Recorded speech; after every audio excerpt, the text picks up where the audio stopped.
Oke, jadi mari kita coba bahas lagi mengenai animenya dari Gimae Sekatsu. Nah, ini anime itu tentang apa sih? Yuk, mari kita coba bahas. So, sebelum lanjut aku cuma mau bilang kalau video kali ini sendiri bakalan jadi video spoiler sih. Jadi jika kalian itu tidak keberatan, yuk mari kita coba lanjutkan. Nah, jadi Gimae Sekatsu adalah anime romcom step sister maupun brother gitu kan.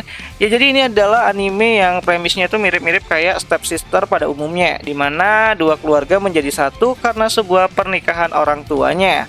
Nah, jadi MC kita yang bernama Yuta Asamura ya mengalami hal yang kurang menyenangkan pada masa kecilnya dulu waktu dia tuh masih cilik-cilik gitu kan, dimana kedua orang tuanya itu berpisah akibat ibunya itu selingkuh. Dan kini Yuta hidup berdua dengan ayahnya. Namun pada suatu hari ayahnya mengatakan kepada si Yuta kalau ia akan menikah lagi dengan wanita cantik yang ia temui di sebuah tempat makan. Nah, tentu aja Yuta tidak mempermasalahkan hal tersebut, dimana bagi Yuta asalkan ayahnya bahagia, dia juga ikut bahagia. So, singkat cerita, Yuta akhirnya diperkenalkan ya sama calon ibunya yang baru, dimana Yuta cukup kaget melihat anak dari calon ibunya yang ternyata berusia sama dengan dirinya. Ya, meskipun awalnya ayah Yuta telah mengatakan kalau Nyonya Ayase juga memiliki anak perempuan, namun Yuta tidak menduga kalau anak tersebut itu berusia sama dengan dirinya. Dimana hal itu karena ayahnya Yuta tuh hanya bisa memperlihatkan foto gadis tersebut itu waktu masih usia kecil gitu kan, masih cilik gitu. Oh ya, gadis yang kita bicarakan ini adalah Saki Ayase, adik baru Yuta yang juga akan menjadi love interest di ceritanya dari Gimae Sekatsu kali ini. Nah, Saki sebenarnya adalah anak yang berpenampilan rada-rada gal dan juga modis. Namun sebenarnya Saki berpenampilan seperti itu untuk bisa membuat dirinya tidak mudah untuk didekati.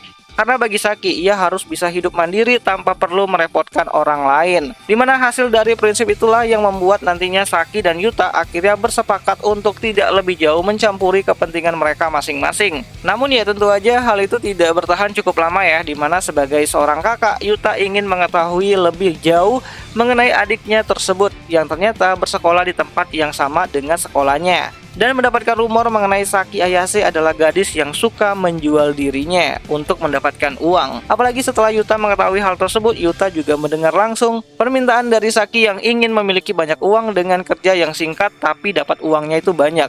Kurang ajar banget nih Saki gitu kan. Kamu nggak tahu ya kalau di Indo itu angka pengangguran itu cukup tinggi gitu. So, balik lagi ke cerita, dimana mendengar hal tersebut, Yuta akhirnya memberanikan diri untuk membicarakan mengenai rumor Saki di sekolah. Ya, meskipun Yuta adalah orang yang sulit berbicara ya dengan wanita gitu kan, namun Yuta yakin kalau ia harus bertanggung jawab dengan adik barunya tersebut. Nah, Yuta pun akhirnya mendapatkan jawaban kalau Saki sebenarnya tidak menjual diri, dia hanya menolak orang-orang yang menembaknya dengan mengatakan kalau dia adalah wanita yang tidak baik. Dan alasan Saki ingin punya banyak uang adalah karena Saki ingin cepat-cepat keluar dari rumahnya si Yuta dan hidup mandiri. Karena itulah Saki ingin Yuta membantunya mencari pekerjaan yang gajinya itu besar banget, tapi kerjanya dikit banget gitu kan. So, untuk mencegah hal tersebut, Yuta akhirnya membuat perjanjian ya dengan si Saki kalau ia akan membantu Saki mencari pekerjaan yang aman dan bisa mengumpulkan banyak uang. Namun sebagai gantinya, Saki harus berada di rumah untuk membuatkannya tuh miso untuk dirinya. Ya, ini miso nih rada-rada ngingetin sama si Sayu gitu kan. Ya, keseharian canggung antar kedua sejoli ini pun akhirnya dimulai di sini. So, secara premis ini anime itu mirip-mirip kayak anime Step Sister pada umumnya. Namun di sini perasaan itu akan mulai tumbuh secara alami setelah Yuta beberapa kali menolong Saki. Ya, tentu saja itu bakalan bikin Saki ini tuh kelepek-kelepek lah gitu kan. Dimana ini anime bakalan mulai tayang ya nanti pada tanggal 4 Juli 2024. Dan apakah kalian tertarik dengan anime ini untuk kita bahas daily gitu kan, ataupun harian?